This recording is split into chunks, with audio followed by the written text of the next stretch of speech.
Hamıya salam. Unreal Engine daxilində Blueprint proqramlaşdırma dərslərimiz davam edir. Bugünkü dərsimizdə mühərrik daxilində obyektlərin spawn olunmağını öyrənəcəyik. Ümumiyyətcə spawn funksionallığını iki müxtəlif nümunə üzərindən sizlərə göstərəcəyəm. Birinci baxacağımız nümunədə öz personajımızın class redaktorundan istifadə edəcəyik və öz personajımızın class redaktorunun köməyi ilə istədiyimiz nöqtədə personajımız vasitəsilə istədiyimiz obyekti spawn edəcəyik. Bunun üçün ilkin öncə komponent bölümündən add bölümünə klik edirik və buraya bir ədəd Sphere Collision adlı xüsusi bir komponent əlavə edirik. Komponentimizi buraya əlavə etdikdən sonra isteğə uyğun olaraq komponentimizin ölçüsünü tənzimləyə bilərik və daha sonra bu komponentimizin kolliziya bölümündən ümumiyyətcə kolliziyanı burada söndürürük. Alınan nəticələri compile edirik və event graph bölümünə keçid edirik. Nümunə olaraq buraya bir ədəd input əlavə edirəm və daha sonra əlavə etdiyimiz Sphere Collision'ımızdan referensimizi bu şəkildə götürürük və bu komponentimizin dünya koordinatlarında mövcud olan yerini əvvəlcədən burada oxumalıyıq. Bunun üçün getWorldLocation adlı xüsusi bir funksiyanı çağırırıq. Daha sonra burada istənilən obyekti, klassı və yaxud da digər funksionallığı spawn etmək üçün mühərrik daxilində SpawnActorFromClass adlı xüsusi bir funksiyadan istifadə olunur. Məhz burada gördüyümüz bu xüsusi funksiyamızı buradan seçirik və daha sonra SpawnTransform adlı bu parametrimizi split edirik. Mütləq şəkildə buraya parametr ötürməliyik. Əks təqdirdə obyektləri spawn edə bilməyəcəyik. Yəni bu vəziyyətdə hal-hazırda redaktorumuzda compile düyməsinə klik etsək, gördüyümüz kimi burada müəyyən errorlar alacağıq. Buna görə də burada transform adlı parametrimizi tənzimləməliyik. Təbii ki, burada rotation və scale adlı parametrləri də tənzimləyə bilərik. Bu parametrlərin köməyi ilə spawn edəcəyimiz obyektimizin dönmə bucağını və yaxud da ölçüsünü burada müəyyənləşdirə bilərik. Və daha sonra burada class bölümündə spawn etmək istədiyimiz istənilən obyekti buraya mənimsədib istifadə edə bilərik. Bunun üçün adi bir actor tipində yeni bir class düzəldirəm.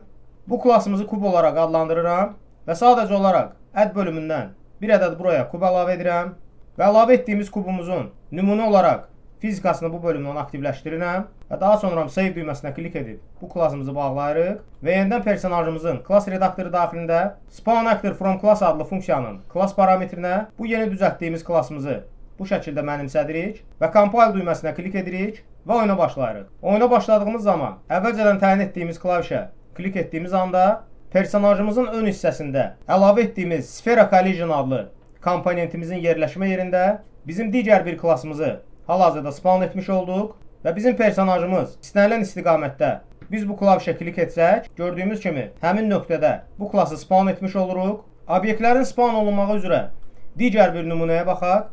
Bunun üçün səhnədə bir neçə target point yerləşdirirəm. Təbii ki, Place Actors bölümündə bu komponentimizi səhnəyə yerləşdirməliyik. Burada gördüyümüz target point adlı komponentimizi mouse ilə tuturuq və səhnənin istənilən yerində bu şəkildə nisbətən bu target pointləri bu şəkildə yuxarı qaldırırıq və daha sonra Level Blueprint daxilində burada yerləşdirdiyimiz target pointlərimizdən referensimizi götürməliyik. Bunun üçün isə ən sadə üsul bildiyimiz kimi Outliner bölümündən həmin komponentlərimizin hər birini seçməklə birbaşa Level Blueprint daxilinə sürüşləməkdən ibarət olacaq. Sadəcə olaraq bu komponentlərimizi tuturuq və Level Blueprint daxilinə bu şəkildə buraxırıq və daha sonra nümunə olaraq burada yeni bir input əlavə edirəm.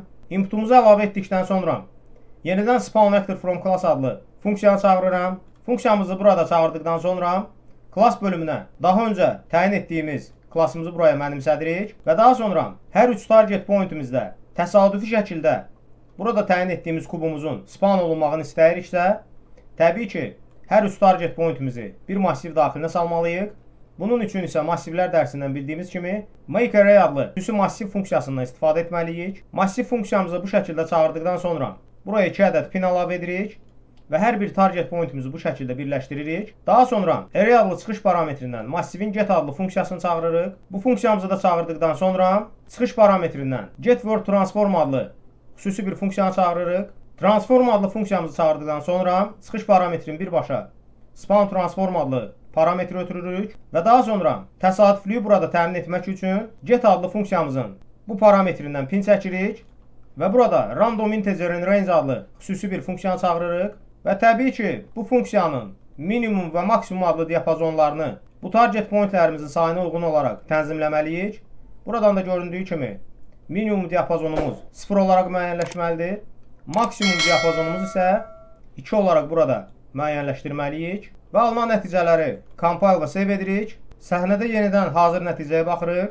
Oyuna başladığımız zaman personajımızın ön hissəsində 3 ədəd target pointimiz mövcuddur və biz klaviaturada əvvəlcədən təyin etdiyimiz klavişimizə hər dəfə klik etdiyimiz anda bu müxtəlif target pointlərdə həmin bu klassımız gördüyümüz kimi spawn olunmağa başlayır. Bununla da mühərrik daxilində obyektlərin spawn olunmağını sizlərlə ətraflı şəkildə öyrənmiş olduq. Kanalımıza abunə olmağı və videolarımızı bəyənməyi unutmayın. Bugünkü dərsimiz bu qədər. Hamıya uğurlar.